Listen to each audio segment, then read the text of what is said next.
Planeta Varo, el podcast donde un grupo de varonautas te enseñarán la mejor forma de cuidar tu varo, mediante anécdotas rotatorias, experiencias fuera de este mundo y las peripecias más de la galaxia. Bienvenidas y bienvenidos, esto es Planeta Varo. Muy buenas tardes a todos, amigos, tengan ustedes. Arthur, muy buenas tardes, ¿cómo estás? Charlie, muy bien, muchas gracias, muy buenas tardes. ¿Tú cómo estás? Pues bien, aquí viendo todos los temas que para variar nos nutren estas charlas, Arthur, ya es una constante, haya o no haya reporte, reunión de la Fed, Banjico, lo que sea, siempre, afortunadamente, tenemos aquí con qué conversar, ¿no crees? Siempre, Charlie, siempre, a veces noticias buenas, a veces datos malos, a veces un poco de las dos cosas. Mezcladito. Arthur, ¿te parece si arrancamos ahora por México, dadas las recientes noticias de hoy en la mañana, por ejemplo, que el CI Banco pues ya iniciará su liquidación? A partir del lunes se empezarán a cobrar pues lo poco que se pueda, pero ya es directamente con el IPAP. Ya incluso Secoban anunció que cheques y transferencias no estarán pasando del CI Banco. Pero bueno, esto lo traigo a colación, Arthur, porque también en México pues está fuerte el tema entre pues Banamex, Citi, Grupo México de Germán Larrea, traen ahí una buena pachanga, ¿no? Se hizo una oferta, también entró por ahí Chico Pardo, bueno, se traen ahí un buen cotorreo los de Grupo México, Banamex, Citi o Citi Banamex aún, pero bueno, ¿por qué no nos platicas un poquito de eso para arrancar esta charla de hoy? Con mucho gusto, Charlie, revuelto el sistema financiero mexicano. No deja de generar, de producir noticias, en este caso, lamentablemente no tan buenas. Sí, en la semana, Charlie, la Bolsa Mexicana de Valores a la que nos habíamos referido en la ocasión anterior, que había llegado a los 63,000 puntos, sufrió un duro revés. Un fortísimo revés con una pérdida de hasta 3,000 puntos, equivalente a un 4,6% desde el máximo de 62,900 puntos en que cerró septiembre, que se redujo luego esa pérdida a 2,000 puntos a un 3%. Es que el lunes 6, solo el lunes 6, perdió 1,600 unidades, un 2,55% para ser precisos, arrastrada por el desplome de la acción de G México.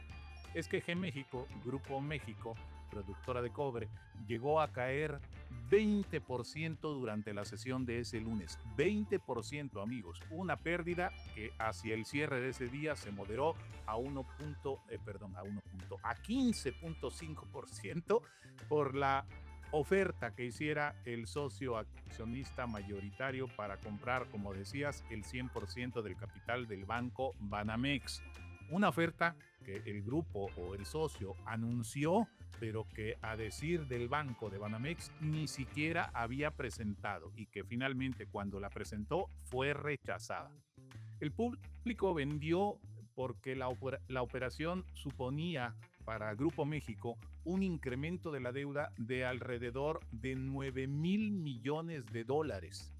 Grupo México tiene una deuda actual de casi 9,400 millones de dólares. Eso llevaría el endeudamiento total del grupo a casi 19,000 millones de dólares. En efecto, Charlie, a lo doble, según cálculos que hizo el grupo financiero Valmex, los analistas de Valmex. Ahora, una vez que la oferta fue rechazada, la acción recuperó algo, subió desde 128 a donde cayó hasta 148. La acción había ganado 64% en el año y había subido hasta 161 pesos, nuevo máximo histórico. Y al recaer a 128 comenzaron las compras. La acción comenzó a moverse hacia arriba y generó desde ese piso de 128 un 15% de sopetón. 15% de rebote de sopetón. Y entonces, francamente, debo decirlo, Charlie, me entraron las suspicacias. Las suspicacias. ¿Quiénes compraron en ese precio de 128? ¿Quiénes se beneficiaron de la subida rápida de 15%? ¿Fue la propia empresa que recompró? ¿Fue el socio principal? ¿Alguien que sabía de la oferta? Es un punto, Charlie, queridos amigos, que debe investigarse por la Bolsa Mexicana de Valores y por la Comisión Nacional Bancaria y de Valores. Todo este entramado desde la oferta, por qué, cómo, cuáles eran las supuestas condiciones, todo lo que implicaba, etcétera, el rechazo de los actuales dueños y lo que significó para beneficio de algunos que ganaron este 15%, algunos menos, otros un poco más, y la gran pérdida que asumió el público inversionista, el público minoritario que obviamente pues fue vendiendo a medida que pasaban los minutos, las horas cuando se dio a conocer la noticia y que seguramente no pudo recuperarse, es decir, se afectó el interés del público inversionista, de esa que técnicamente se llama interés minoritario o esa minoría que tiene acciones en su poder, que es el público en el que estamos todos, Charlie.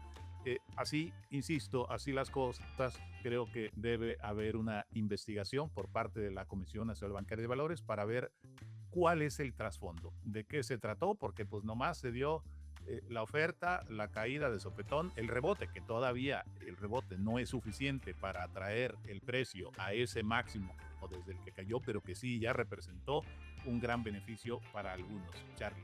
Y así las cosas, pues la Bolsa Mexicana de Valores se recomponía en estos días en torno de las 61,000 unidades.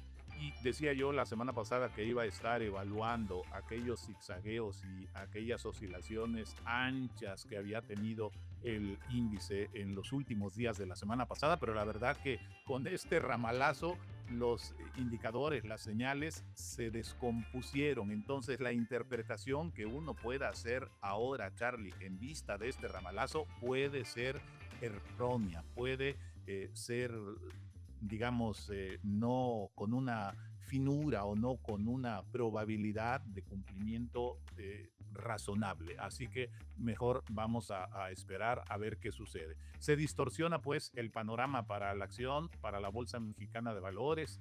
El público se asustó y perdió confianza, que es otro elemento que está ahí afectando la caída del índice y distorsionando los indicadores. Esto es también clave, la pérdida de credibilidad, la pérdida de confianza. Por eso insisto en que las autoridades deben hacer su trabajo, deben hacer una investigación seria y minuciosa.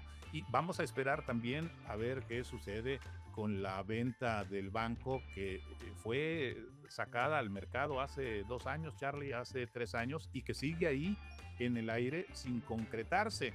Habíamos dejado de lado el asunto en estos años y se revivió con la compra del 25% de este inversionista que hace la postura a título individual, según dijo, a título individual. Y entonces, como seguidilla de esa postura individual, llegó la oferta de Grupo México.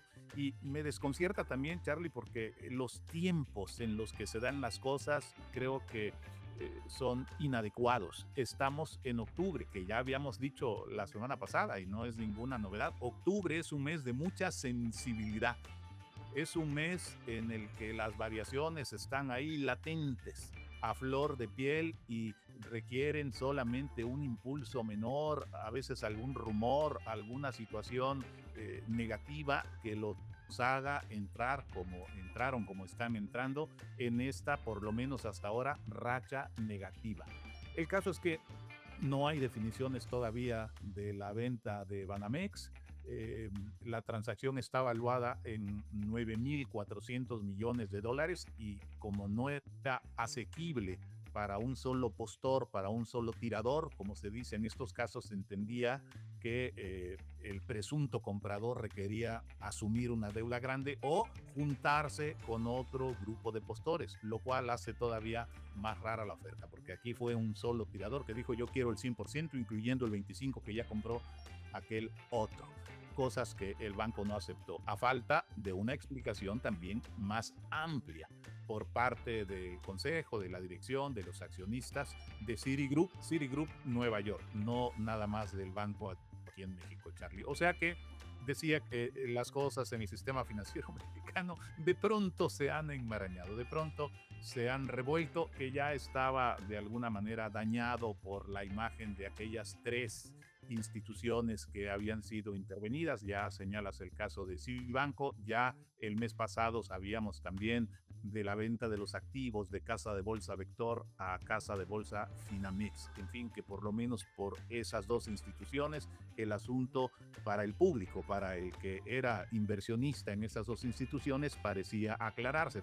Para el sistema financiero, pues significa una pérdida de tres competidores que, como quiera que sea, siempre son bienvenidos porque, y en este caso lamentable su pérdida, porque pues equilibran las fuerzas del mercado, Charlie. Así las cosas con la bolsa, con G México, que hoy seguía ahí en el umbral de los 145 pesos por título, Charlie. Sí, nada más aquí recordarles a los amigos, Arthur, que la postura del 25% que hizo Fernando Chico Pardo a través de una empresa, no fue él como persona, como bien dices, él lo hizo mediante una de sus empresas. Esta fue formalmente publicada por el Citigroup.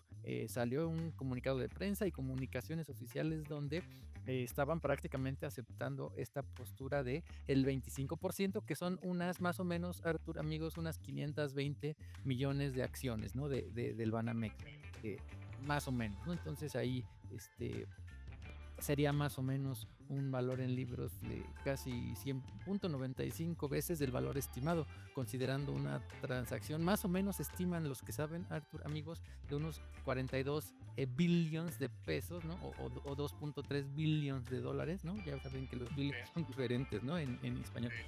Exactamente.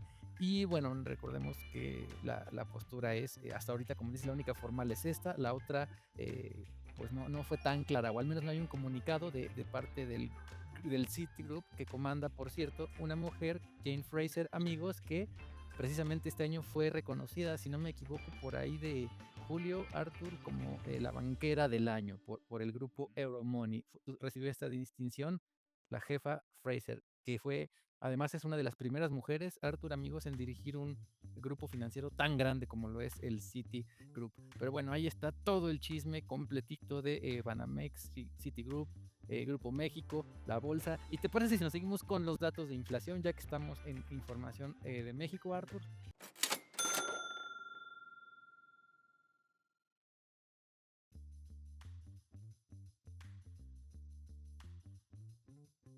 Sí, claro, con mucho gusto, Charlie. En efecto, el INEGI reportó que la inflación a septiembre fue de 3.76% anual. Es la segunda alza mensual consecutiva, luego del 3.51% registrado en julio.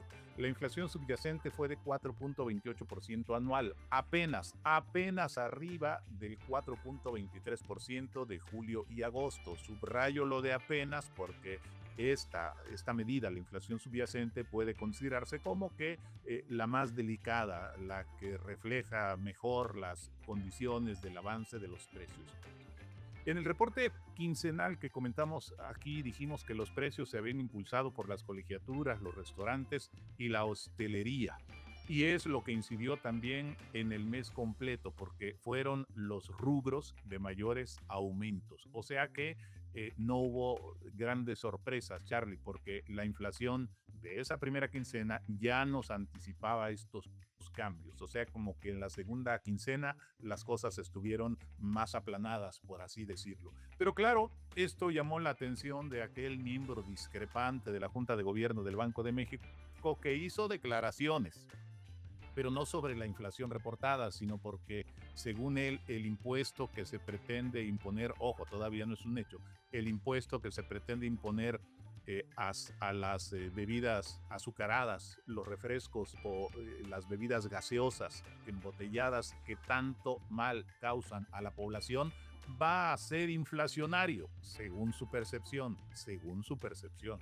Es un debate muy viejo este de incrementar los impuestos a este tipo de bebidas. Yo recuerdo que era unos 12 años, 13 años, se armó todo un escándalo por la prohibición que se dio en las escuelas primarias y secundarias de este tipo de bebidas y porque en aquella ocasión también se incrementó el impuesto y el asunto al cabo de los años no pasó a mayores. El consumo se redujo de manera marginal, pero claro, hubo una mayor recaudación.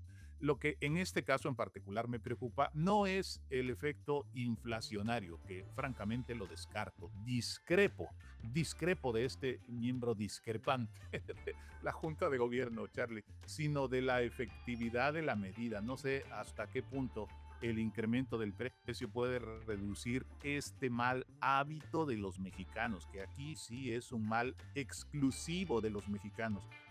México es el país que mayor consumo tiene de bebidas azucaradas, de lo que en Centroamérica, en Sudamérica llaman gaseosas. Es un muy mal hábito de los mexicanos, Charlie. Y no es como en el caso de los cigarrillos o de las bebidas, de los productos de nicotina, perdón, en los que sí parece eh,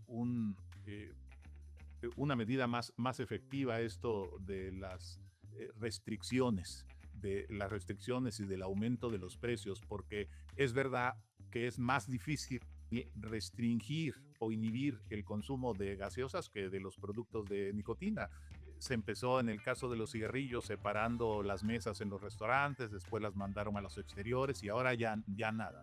Eh, no se permite el consumo de los cigarrillos en espacios públicos, en edificios, etcétera. Pero las gaseosas, los refrescos embotellados, pues es más difícil que pasen por ese tipo de prohibiciones o de restricciones. Por eso queda lo del precio, pero ahí viene mi preocupación de si solo el efecto del precio va a ser suficiente como para reducir el consumo. Yo tengo mis dudas serias, Charlie.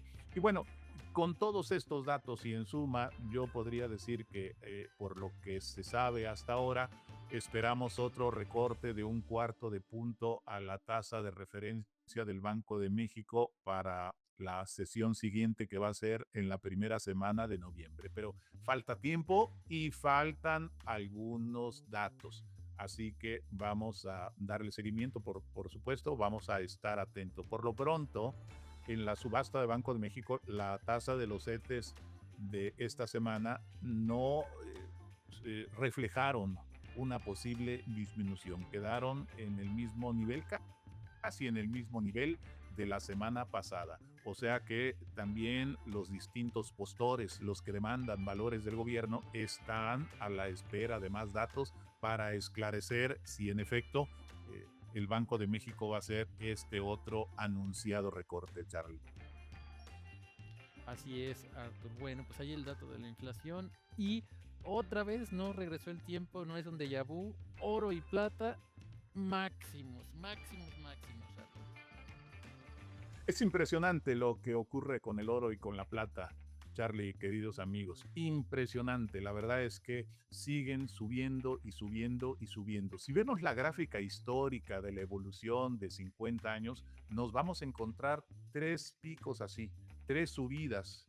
No en forma de montaña, que son un tanto más caídas, no, así en forma prácticamente vertical. A finales de los años 70, entre 2010 y 2011 y ahora, o sea, en 50 años, 55 años para ser precisos, solo 3 grandes rachas de esta magnitud que se observa ahora. El oro rompió la barrera de $4,000 por onza, $4,000 por onza. Ahí andaba hasta hace un momento. Subió de hecho a $4,043 el miércoles para bajar luego a 3,950 y hoy otra vez sobrepasar los 4,000. A partir de los $2,790 por onza que se alcanzó el 29 de enero de este año, todo ha sido nuevos máximos y nuevos máximos históricos, Charlie. Se han venido rompiendo resistencias importantes y la tendencia no parece tener fin. Y la plata, Charlie, rompió por fin el precio máximo histórico de $48 que prevalecía desde abril de 2011, 14 años y medio, y finalmente ese precio fue roto. Ayer se negociaba incluso arriba de 49 por onza y hoy tocaba ya los $50 por onza. El rendimiento de la plata con todo esto se incrementa a 72% en lo que va del año y el del oro a 51%. Charlie y amigos, pero atención. Atención porque tanto el oro como la plata están ya en un nivel de sobrecompra que no se observaba en mucho tiempo, en muchos años. Un grado de sobrecompra que no tuvo en 2020 cuando el oro llegó a 2,000 por onza, ni la plata en aquellos años de 2011. Por el lado fundamental tenemos la coyuntura de que al menos las tensiones en el Medio Oriente están, parece, disminuyendo y pueden significar el comienzo del ansiado periodo de paz con el fin de los bombardeos en Gaza y por lo menos hasta ahora el alto al genocidio, lo que puede hacer que afloje algo la demanda de los metales preciosos, especialmente del oro. Por eso digo que atención. Y no estoy diciendo que la combinación de estos factores supone una baja inminente de los precios, pero sí digo que son focos preventivos que hay que considerar, especialmente quienes se sienten tentados a comprar en estos niveles tan elevados, Charlie, en estos niveles tan elevados. Así que, bueno, todas las recomendaciones de los analistas en México, en Estados Unidos, en Europa, etcétera, siguen siendo de comprar y o de mantener lo que ya se tiene. Nadie por el momento está sugiriendo venta y esto lo hace todavía más riesgoso, más peligroso para aquellos que quieran aventurarse y comprar en estos niveles, Charlie. Pues ahí están los niveles, por fin máximos de máximos. Les digo, amigos, no es un déjà vu, son nuevos máximos, ahora sí. Y Arthur, ¿te parece ya para cerrar? Ahora sí nos vamos del otro lado a Estados Unidos con notas interesantes como lo que está ocurriendo con Ford y otros gigantones del grupo automotriz. Con gusto, Charlie. Sí, resulta que la acción de Ford se venía ya recomponiendo después de muchos meses difíciles, desde que hace un año empezó la amenaza de los aranceles por parte del entonces presidente electo Trump. La acción de Ford, como la de todas las armadoras, lo hemos comentado aquí en diversas ocasiones, comenzó una serie de traspiés, de recaídas, de este proceso negativo del que se venía recuperando desde abril y resulta que el martes cayó 7% de sopetón a $11.92 y el miércoles y jueves un 3,5% adicional y hoy otro 1%. Resulta que la acción había llegado ya a 12.70, que era su precio más elevado desde junio de 2024. Ahora se negocia alrededor de 11.30, 11.35 me parece. Las acciones cayeron en estas proporciones drásticas tras los reportes de un incendio en la planta de Novelis, que es el principal proveedor de aluminio de la armadora de Ford. Y lo triste es que esta empresa Novelis prevé reanudar sus operaciones en el primer trimestre del próximo año de 2026. Así que no es de extrañar que la baja de las acciones de Ford continúe con alguna posible contención luego de que se reporten sus resultados trimestrales. La conferencia de prensa está programada para el día 23 y la verdad es que se esperaban buenas cosas de la armadora, Charlie, se esperaban buenas cosas, pero este fenómeno, este factor inesperado puede trastocar todos los planes que tenía. También, como parte ya de la temporada adelantada de reportes trimestrales, ayer reportó la aerolínea Delta Airlines y sus resultados fueron muy buenos, con un aumento del 6.4% de los ingresos hasta $16.670 millones y una utilidad por acción de $1.71, que en ambos casos, tanto los ingresos como la UPA, superan las expectativas. La aerolínea anticipa un aumento significativo de los ingresos provenientes de los billetes denominados premium, lo que refleja, dice el comunicado, la fuerte demanda de los viajeros y la mejora de la confianza general del mercado a pesar de las caídas generalizadas que se habían observado en las etapas anteriores. La acción subió con motivo de los resultados 4.3% y continuaba su recuperación, pero hoy, que es un mal día para Wall Street, Charlie, amigos, hoy difumina esta ganancia con un revés de 4.7%, no por la aerolínea, sino por lo que pasa en conjunto con los mercados, tanto en Nueva York como en el mundo, Charlie. Es que esta mañana, eh, ya adentrados en la sesión de mercado, el presidente Trump publicó un mensaje en sus redes sociales amenazando con nuevos y más drásticos aranceles a China, con ese lenguaje duro y agresivo que sabemos que lo caracteriza, Charlie. Y eso provocó, bueno, esta caída de Delta Airlines y un bajón tremendo de los índices de Wall Street. Hasta antes de conectarnos, Charlie, el Nasdaq perdía alrededor de 2%, una caída dura, una caída severa, Charlie. Y por lo demás, pues el gobierno federal continúa cerrado, sin avances remarcables, sin visos de solución, con el retraso importante de datos cruciales que requiere el mercado, Charlie. Si ya de por sí, por este solo hecho, los mercados habían tenido sesiones erráticas entre lunes y jueves, con un día de subida, otro día de bajada, sin que se percibiera una dirección más o menos clara, ya con lo de hoy se conforma una posibilidad más amplia de toma de utilidades, Charlie, considerando todos los elementos negativos o nefastos que pueden darle forma a esa toma de utilidades. Estamos en octubre, el gobierno está cerrado, Trump amenaza con aranceles, falta ver cómo son los resultados tanto de las grandes empresas industriales como de las empresas tecnológicas, que en la mayoría de los casos puede que no se anticipen tan positivos como en otros trimestres, Charlie. Así que, pues sí, puntos de atención, focos amarillos sobre los mercados, Charlie. Sí, recordemos que este cierre parcial pues afecta a muchos servidores públicos, amigos Arthur, y recuerden que allá no es como en nuestro país.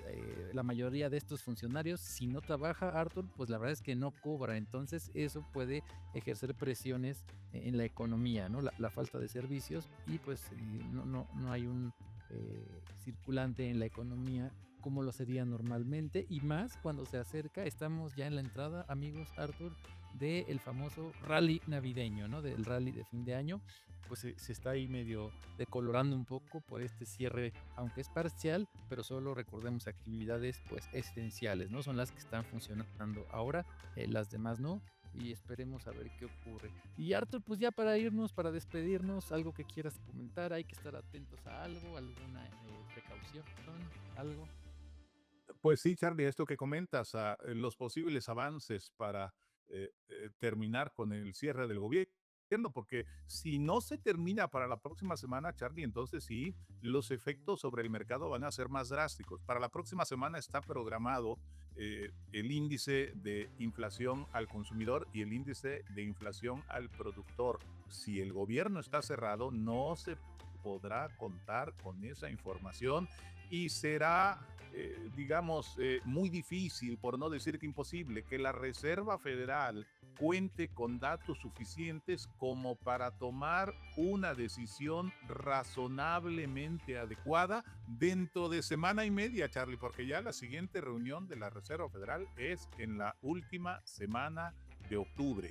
Es decir, una semana y media posterior a la próxima semana. Dentro de menos de 2 semanas es ya la reunión de la Reserva Federal, pero sin datos, pues cómo va a evaluar las condiciones y cómo se va a animar a recortar aquel cuarto de punto que los mercados ya daban por hecho, Charlie. No podrá hacerlo. Es una situación delicada. Así que, claro, hay que estar atentos a las implicaciones del cierre y por otro lado, pues hay que ver cómo reacciona China en estos días a esta nueva amenaza arancelaria, Charlie. Pues sí, la verdad es que ha sido muy prudente Xi Jinping, ¿no? A pesar de ser, bueno, yo creo que ha sido muy mesurado, ¿no? No es la primera vez que recibe embates del presidente. Sí. Pero pues mantiene su postura, ¿no? No es para nada el perfil de Trump, ¿no? De gritón, polémico, es muy mesurado, pero esperemos a ver cómo reacciona, porque pues de que va a reaccionar, no creo que se quede callado y pues esperemos esta siguiente reunión, que como dices, si alguien está ávido de datos siempre, o al menos es lo que dice, es el Chair Powell, siempre datos, datos y más datos, pues le están dando el pretexto perfecto para pues no tomar la decisión que, como bien dices, ya podríamos decir que está hasta descontada, ¿no? En los mercados, Arthur. Pues se viene una semana complicada, amigos, estaremos muy al pendiente. Arthur, si te parece, nos vemos la próxima. Claro, Charlie, solo si me permites, ya terminé mi nota sobre el oro, Charlie. Excelente, justo cuando los nuevos máximos, Arthur, qué bueno. Espero que esté ya esté lanzada esta noche, Charlie. Te voy a enviar la liga una vez la ponga. Ahí estén atentos, amigos, les haremos saber la liga para que le den una lectura, porque va a estar súper interesante, como siempre, Arthur. Pues muchas gracias, estamos atentos y nos vemos la próxima. Claro, con mucho gusto. Un abrazo para todos. Adiós, amigos. Visita nuestras redes sociales en www.planetavaro.com. En Facebook y YouTube nos encuentras como Planeta Varo y nos puedes escribir cualquier duda o comentario en Instagram como @planetavaro.